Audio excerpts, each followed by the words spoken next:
Bismillahirrahmanirrahim. Assalamualaikum warahmatullahi wabarakatuh. Alhamdulillahilladzi an'amana bi ni'matil Islam wa nusalli wa nusallim ala khairil anam Sayyidina Muhammad wa ala alihi wa sahbihi ajma'in. Pemirsa Syiar Senja Ramadan, Allah menciptakan laki-laki dan perempuan sesuai dengan fitrahnya masing-masing. Laki-laki diciptakan Allah dengan tubuhnya yang kekar. Wanita diciptakan Allah dengan lemah dan gemulai. Dalam hal hablum minallah, laki-laki dan perempuan mempunyai kewajiban yang sama. Fastabiqul khairat. Berlomba-lombalah kalian dalam kebaikan. Berlomba-lombalah kalian dalam amal soleh. Berlomba-lombalah kalian dalam mengumpulkan pahala sebanyak-banyaknya. Berlomba-lombalah kalian dalam beribadah. Di bulan suci Ramadan ini, bukan hanya laki-laki yang ingin meningkatkan kualitas ibadahnya, perempuan juga ingin ada ibadah yang lebih baik dikerjakan di bulan Ramadan. Ibadah yang hanya ada di bulan Ramadan adalah sholat tarawih. Sholat tarawih tentu saja menjadi kegiatan ibadah yang tidak boleh kita tinggalkan di bulan Ramadan, karena merupakan suatu ibadah yang sangat istimewa yang hanya ada di bulan Ramadan. Bagaimana kita melaksanakannya? Sebagai perempuan, tentu kita ingin melaksanakannya secara berjamaah dengan keluarga di rumah. Tetapi kadang-kadang kita pun ingin melaksanakannya juga berjamaah di masjid. Bagaimana Islam memandang hal ini? Apakah memang perempuan harus sholat di rumah, munfaridan, sendirian? Ataukah bisa dilakukan di masjid? Dalam sebuah hadis, La tamna'u ima'akum 'anil masjid. Jangan kalian larang perempuan-perempuan kalian ke masjid. Seorang suami tidak boleh melarang istrinya untuk beribadah ke masjid. Apalagi jika di rumahnya banyak sekali gangguan. Misalnya di rumahnya dekat dengan kebisingan. Ada misalnya tempat atau tempat-tempat perbelanjaan yang tidak pernah sepi sehingga tidak memungkinkan dia beribadah di rumah karena gangguan. Nah, bagaimana? Apa yang membolehkan perempuan untuk bisa beribadah atau sholat berjamaah di masjid? Ada beberapa hal yang harus diperhatikan. Jadi memang perempuan tidak dilarang untuk sholat ke masjid, tapi ada syarat dan ketentuannya. Di antaranya adalah yang pertama, bebas fitnah. Bebas fitnah di sini, perempuan bisa terbebas dari gangguan yang membahayakan keselamatan dirinya.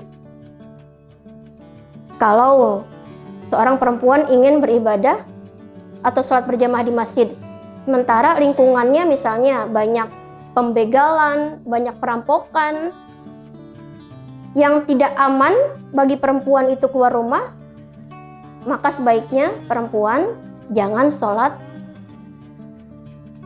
di masjid, karena perjalanannya, keluarnya dari rumah mengganggu keselamatan dirinya. Yang kedua adalah apabila perempuan ingin sholat berjamaah di masjid, harus menutup aurat. Jangan sampai niat ke masjidnya itu ingin tampil atau ingin dianggap sebagai wanita solihah.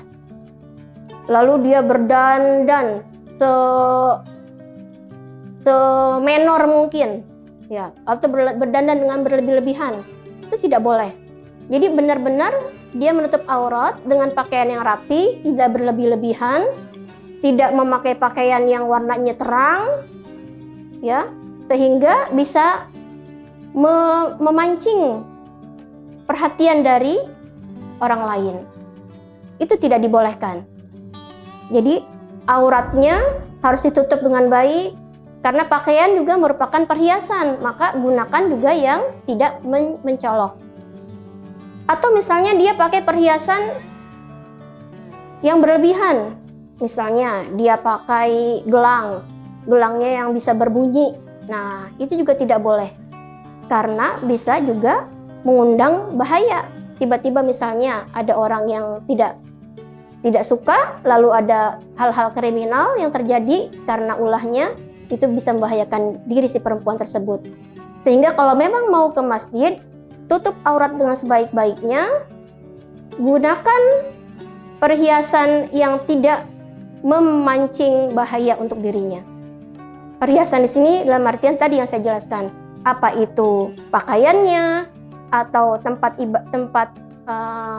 sujudnya atau sajadahnya, ataupun mukenanya, itu harus dicari yang paling tidak menimbulkan fitnah.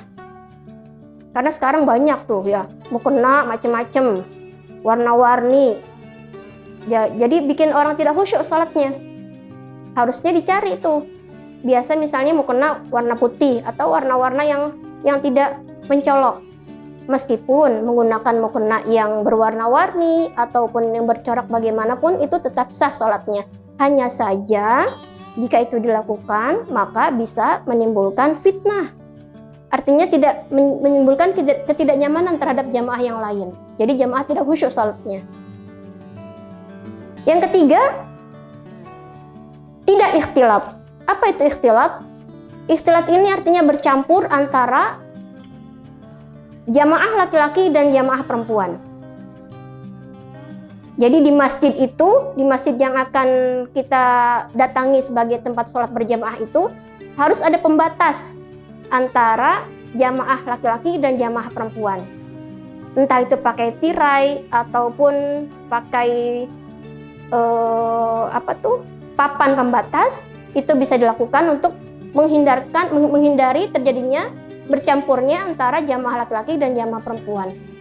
Seperti kalau jamaah umroh atau jamaah haji beribadah di Masjidil Haram, baik itu di Makkah Al-Mukarramah maupun di Madinah Al-Munawwarah, di sana disediakan ruang khusus buat sayyidat dan juga ada ruang khusus untuk bapak-bapak. Jadi tidak tercampur. Karena kalau tercampur antara jamaah laki-laki dan jamaah perempuan, maka itu tidak dibolehkan. Jangan, sebaiknya perempuan tidak datang ke masjid itu. Ada misalnya masjid yang khusus untuk laki-laki. Jadi perempuan jangan mendatangi masjid yang khusus laki-laki, yang tidak disediakan ruang khusus untuk perempuan. Jangan masuk ke dalam masjid yang tidak ada ruang khusus untuk perempuan. Tapi sejauh ini kita perhatikan di Indonesia, ya, semua masjid biasanya ada tirai pembatas antara jamaah laki-laki dan jamaah perempuan, sehingga tidak menjadi halangan buat kaum perempuan untuk sholat berjamaah di masjid. Yang keempat adalah tidak meninggalkan kewajiban di rumah. Jadi perempuan itu banyak tugasnya. Tugas sebagai ibu, tugas sebagai istri. Kalau mau keluar rumah, apalagi ini mau ibadah ke masjid, jangan sekali-kali meninggalkan kewajibannya di rumah. Jangan hanya karena pengen dapat pahala sholat berjamaah di masjid, lalu kewajibannya yang lebih utama di rumah ditinggalkan. Misalnya, anaknya sedang sakit di rumah, lalu udah ya, ibu mau ke masjid aja. Nah, anaknya ditinggalkan di rumah, itu justru bikin kewajibannya terabaikan. Jadi kalau mau ke masjid, dipastikan kewajiban-kewajibannya di rumah tidak ditinggalkan. Pemirsa Syiar Senja Ramadan, kesimpulannya dari pembahasan tentang bagaimana sholat perempuan di masjid atau di rumahkah? Yang pertama, jika hal-hal yang membahayakan atau mengganggu dapat dihindari, maka perempuan lebih baik atau lebih utama sholat di masjid. Tetapi sebaliknya, jika hal-hal yang mengganggu dan membahayakan tidak dapat dihindari oleh seorang perempuan, maka perempuan lebih utama sholat di rumah. Mudah-mudahan Allah merahmati kita semua. Billahi taufiq wa hidayah. Wassalamualaikum warahmatullahi wabarakatuh.